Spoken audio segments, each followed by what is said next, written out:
تعالى اقول لكم ازاي نعمل الجمبري احلى من اللي بناكله بره، وطعمه جميل وفي نفس الوقت بيكون مقرمش وما فيهوش ولا نقطة زيت. بجيب الجمبري زي ما انتم شايفين، بكون غسلاه، شايله منه الكيس الرملي، غسلاه بالمية والخل والليمون، بصفيه، بحط عليه معلقة من التوم البودر، ومعاها بصل بودر وكمون، وكمان بحط عليه شوية من البابريكا والكزبرة الناشفة والملح وشوية من الفلفل الاسود.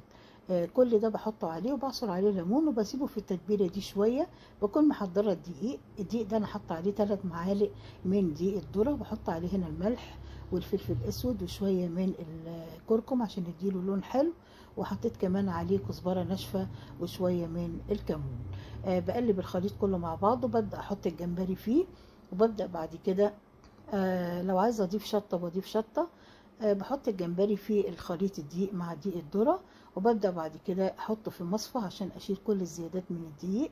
بعد كده بحطه في طبق فيه مية متلجة، وبشيله بسرعة وارجع احطه في الدقيق مرة تانية، وارجع برضو ان انا اصفيه من الدقيق الزيادة، وبحطه في زيت غزير زي ما انتم شايفين. بحط الوحدات بعيدة عن بعضها، لاني لو حطيت كميه كبيره مع بعض بيبدا يلزق في بعض وبيبقى عامل زي العجينه بالظبط.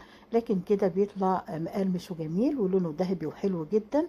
بصفيه بمصفى مش على ورق مناديل، وببدا ان انا اجمله بالبقدونس. ممكن اعمله سندوتشات واحط عليه الطحينه وحلقات الطماطم، وبيطلع في منتهى الجمال مع البطاطس المحمره. اتمنى فيديو النهارده يكون عجبكم ونال رضاكم.